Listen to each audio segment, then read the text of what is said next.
So we'll just keep on coming here, right? All right. So we were talking. I was talking with Sarah as we were taking a walk around campus. Beautiful campus, by the way. Thank you. Thank you very much for the nice tour today. She asked me, well, why, Bob, why do you choose options? Why do we want to have options?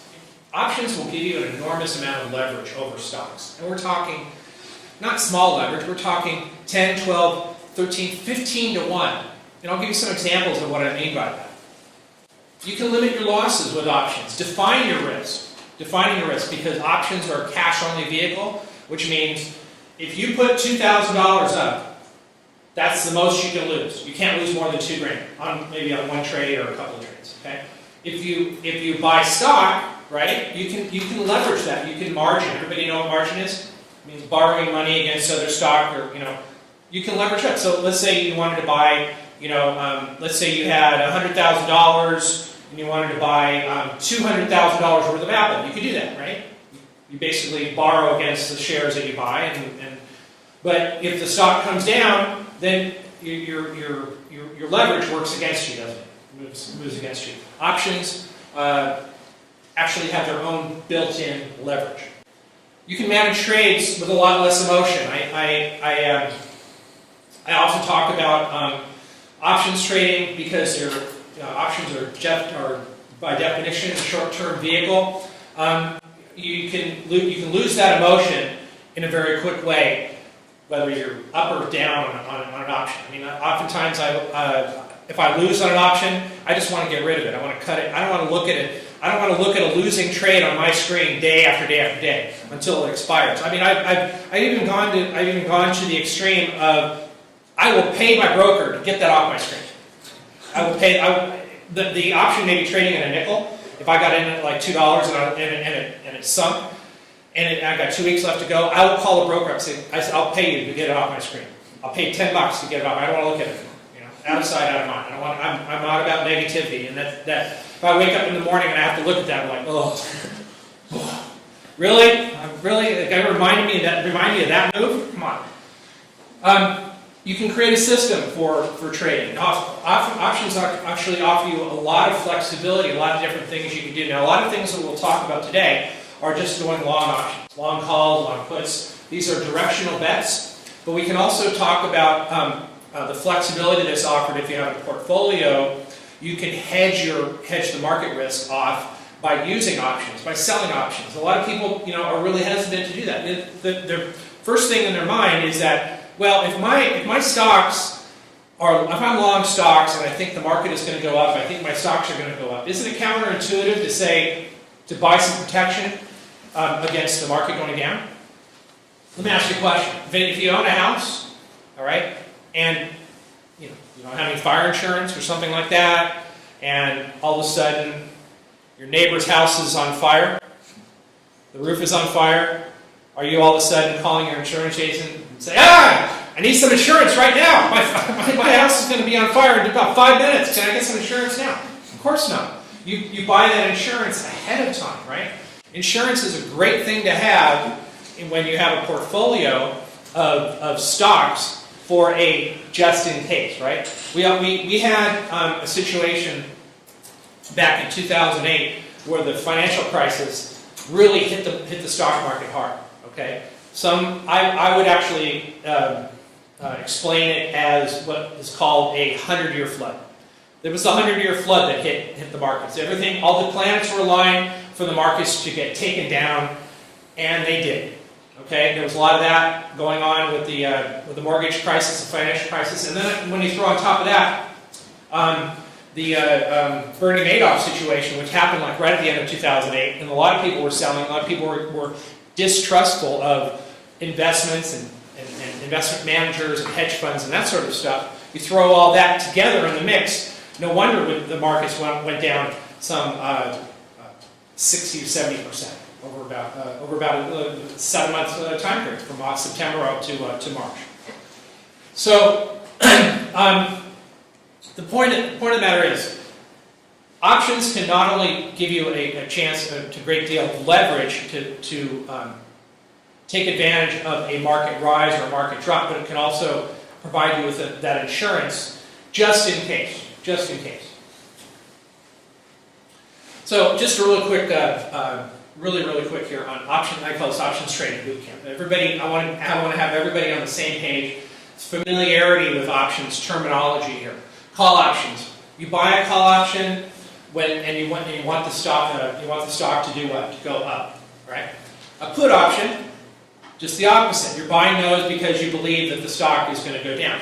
Everybody familiar with going long, with going short stock? Okay? When you short stock, you believe the stock is going to go down, you sell it at a higher price, and you want to buy it at a lower price. Just the opposite of going long. But with options, the difference between options and stocks is that options have a time factor involved, and volatility as well, too. But what tends to move options? It's the stock price with acceleration, momentum, velocity, and volume. Volume being really the key. All I really care about when I'm looking at a chart, looking at stocks, is price and volume. Price and volume, that's all that really matters. Everything else is secondary. Those are the primary things. What is volume? What is volume? Volume is when institutions or hedge funds or anybody is coming into a stock, is buying a stock.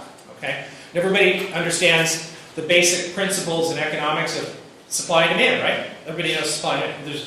If there's a lot of supply and there's little demand, what's the price going to do? Anybody? A lot of supply, little demand. What's the price going to do? Up or down? Anybody? Down. Down, right. The opposite. When there's a lot of demand, little supply, price is going to go up. It's the same principle applies with stocks. It's the same principle applies with options. Now, options trading, it requires a great amount of discipline here. And I would tell you, there are a lot of traders out there who have a great system, a bulletproof system. The young man we were talking with earlier today, he's got a great system. He's traded, he's done a lot of trading. He told me a lot of great results. I'm happy for him. I hope things continue. But if you don't have a discipline for sizing your positions correctly, anybody with a great bulletproof system can be wiped out. I've seen it happen. The trader's graveyard is full. And it's accepting more people every day. Okay? Because those people are not disciplined enough to keep themselves in the game. And you'll find, if you become a trader, you'll find yourself and you'll find other people, you'll see them around. They're going to talk about, this is the big one. This is the one, this is my pot of gold at the end of the rainbow. This is going to get me there. This is going to make all the impact in the world. What happens all of a sudden? Right there, right? And you know it's in Murphy's Law, right? You talk about it enough, it's the opposite's going to happen. Right? So these things happen in the real world. I talk about them now. I've seen them happen day after day after day.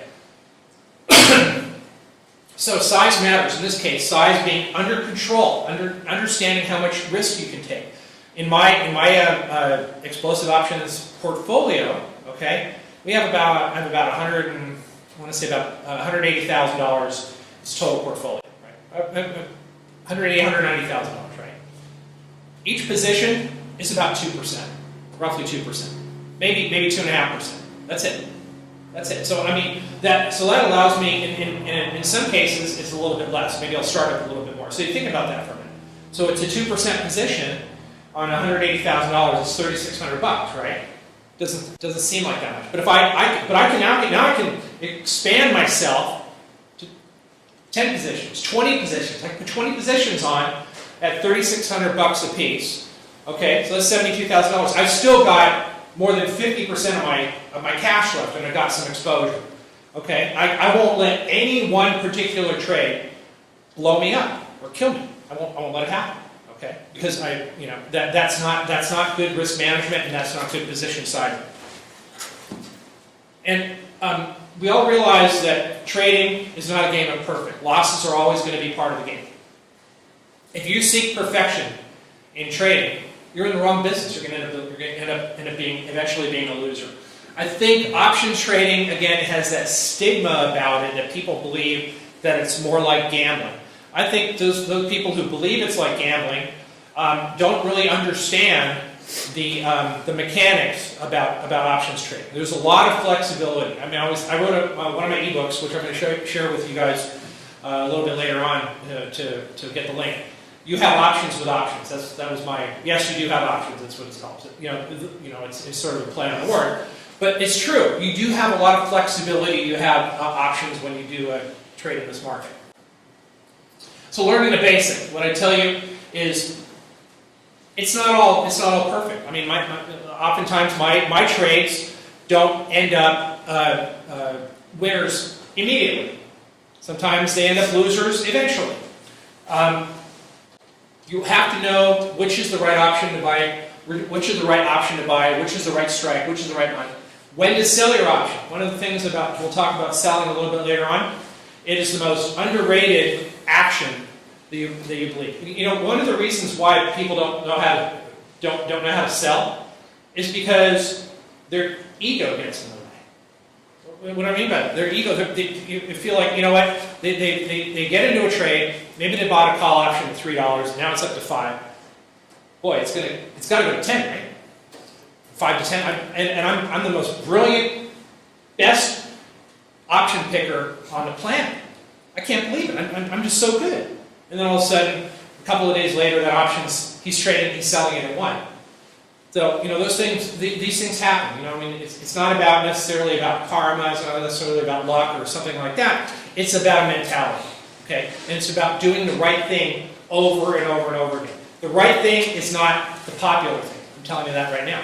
The most popular thing is to let it ride. Okay, you maybe have heard the expression, cut your losers, let your winners run. Bad advice when it comes to options. Absolutely horrible advice. What I say is, if you have losers, yeah, sure, cut your losers. But if you have a winner, take your winner off the table and move on to the next one.